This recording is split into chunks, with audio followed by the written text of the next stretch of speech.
Bueno chicos, ¿qué tal? Hoy en el curso de Historia del Perú vamos a tocar el tema de el primer gobierno de Ramón Castilla. Los objetivos de la clase son que al final de ella ustedes puedan conocer las condiciones económicas, políticas y sociales en las que se encontraba el Perú durante el primer gobierno de Ramón Castilla. Van a poder reconocer cuáles fueron los principales acontecimientos y obras públicas del primer gobierno de Ramón Castilla y van a poder valorar la importancia económica que tuvo el guano para el país a mediados del siglo XIX. La era del guano. Recuerda que la era del guano es un periodo de la historia del Perú entre 1845 y 1872, dentro del contexto del primer militarismo. ¿Sí? Bien, hoy vamos a hablar de el primer gobierno de Ramón Castilla entre 1845 y 1851. 6 años. Vamos a ver cómo llegó al poder, de qué manera y qué pasó en este gobierno. Recuerda que Ramón Castilla es el presidente más importante, ¿ya?, de la era del guano. El que más destaca es el presidente Ramón Castilla. También debemos recordar que antes que llegue Ramón Castilla al gobierno, entre 1841 y 1844, en el Perú se dio un periodo llamado la anarquía militar, que también hemos tocado en clase.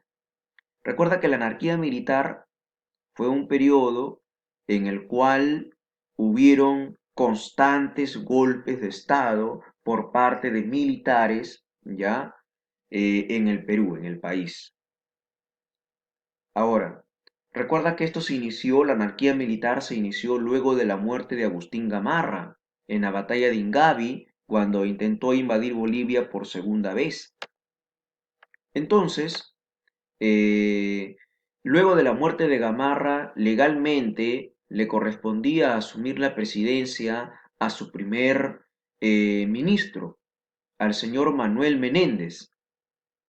Pero cuando Manuel Menéndez asume la presidencia, va a ser, pues, la presidencia va a ser saqueada prácticamente por militares, ¿ya? Francisco de Vidal, Juan Crisóstomo Torrico, Justo Figueroa, etcétera. Pero el más destacado de estos militares de la anarquía militar, ¿ya?, fue Manuel Ignacio de Vivanco, cuyo breve gobierno se llamó el Directorio, el despotismo ilustrado, ¿verdad? ¿Sí? Bueno, ¿quién se rebeló entonces contra el gobierno de Manuel Ignacio de Vivanco? Ramón Castilla, que junto con Domingo Nieto unen sus fuerzas, ¿ya? Y estalla así en el Perú una guerra civil, ¿ya? Donde Ramón Castilla y sus tropas derrotan a las tropas de Manuel Ignacio de Vivanco. Entonces Ramón Castilla nuevamente entrega la presidencia a Manuel Menéndez, el cual en 1845 convoca a elecciones presidenciales, resultando ahora sí ganador de estas elecciones Ramón Castilla, empezando así la era del guano y el primer gobierno de este presidente. Recuerda también que este gobierno de Ramón Castilla es un gobierno de estabilidad política. Ramón Castilla es el primer presidente constitucional en terminar su mandato. El resto de presidentes anteriores a él no había terminado su mandato porque fueron sacados del poder por golpes de Estado. Bueno, Gamarra termina su mandato en 4 años, pero recuerda que él no había llegado de manera, no había sido elegido como presidente, sino había llegado por golpe de Estado. Entonces, eh, no es presidente constitucional. El primer presidente constitucional en terminar su mandato es Ramón Castilla. Bien, ¿qué pasó en este gobierno? ¿Cuáles son las obras y acontecimientos del primer gobierno de Ramón Castilla? Bueno, en 1846 se elabora el primer presupuesto nacional. ¿Qué es un presupuesto nacional? ¿Sí? Una distribución de las riquezas que hace el Estado a los diferentes sectores del país. Por ejemplo, ¿sí? El Estado distribuye dinero, una cierta cantidad de dinero, por ejemplo, al sector salud, al sector educación, al sector economía, al sector vivienda, ¿sí? Al sector construcción, al sector trabajo, etcétera. Esa distribución de dinero estatal se le conoce como presupuesto público o presupuesto nacional. El primer presupuesto en la historia del Perú fue en 1846, en el primer gobierno de Ramón Castilla, donde se distribuye el dinero que tenía el Estado a los diferentes sectores del país. En este gobierno también se firma un contrato de consignación. Recuerda que la consignación fue una forma o un modo de venta del guano, ¿sí? Aparte del arrendamiento, aparte de la venta directa, tenemos la consignación. Bueno, entonces en este gobierno se implementa la forma de venta del guano a través del sistema de consignación. Con una compañía o empresa inglesa llamada la compañía Giggs, ¿sí? En 1849. Entonces, la consignación, recuerda, consistía en un acuerdo entre el Estado peruano, propietario del guano, con una empresa privada que viene a pasar a ser llamada el consignatario. El consignatario se encargaba de todo el negocio del guano. Extraía y explotaba el guano de las islas, lo transportaba y lo vendía finalmente en Europa. ¿Sí? En eso consistía la consignación. El primer acuerdo o contrato de consignación fue con la compañía o la empresa Giggs de Inglaterra. Se promulga en el año 1849 la ley de la migración china al Perú. ¿Sí? Muchos chinos, ya de allá de este país del gigante asiático, del actual gigante asiático, oían del Perú, oían buenas noticias del Perú, ¿no? El Perú, recuerda, estaba en la boca del mundo, debido a que tenía el recurso más importante en esa época, que era el guano. Entonces, por eso es que miles de chinos creyeron que el Perú era el país de las maravillas y decidieron viajar acá al Perú, ¿sí? Llegaron entonces acá, durante estos años de la era del guano, aproximadamente al Perú llegaron 100.000 chinos. ¿Sí? Estos chinos que van a llegar al Perú se les va a conocer con el nombre de culís. La palabra culís significa criado. ¿Por qué? Porque estos chinos van a ser sometidos a una cruel explotación. ¿Sí? ¿Dónde, dónde van a trabajar los chinos y dónde van a ser sometidos estos chinos culís a esta semi-esclavitud? En las haciendas costeñas, ¿sí? Sobre todo en lo que es la costa norte, ¿ya? Por ejemplo, lo que es La Libertad, lo que es Lambayeque, ¿sí? En estas haciendas van a trabajar los chinos, principalmente produciendo lo que es caña de azúcar y algodón. También otros fueron destinados a trabajar en las islas guaneras, a extraer el guano, ¿sí? También eran explotados ahí, recuerda, lo cual no era higiénico, ¿sí? Tampoco era adecuado para su salud y también pues por la humedad del mar, sobre todo en invierno, ¿no? ¿Ya? De igual manera, otro grupo de chinos también fue destinado a la construcción de ferrocarriles, en las sierras sobre todo, ¿no? A construir estas líneas férreas. Entonces, ahí fueron destinados estos chinos Ulis. En 1850 se promulga la Ley de la Consolidación de la Deuda Interna, ¿sí?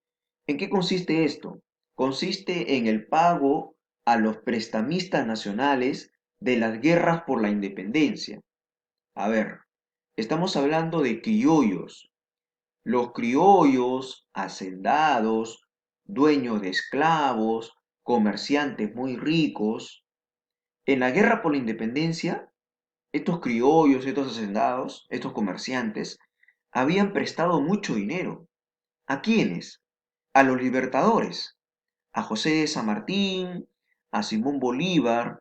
¿Por qué los criollos, hacendados, comerciantes, dueños de esclavos, prestaron dinero a San Martín y a Bolívar y a otros generales patriotas?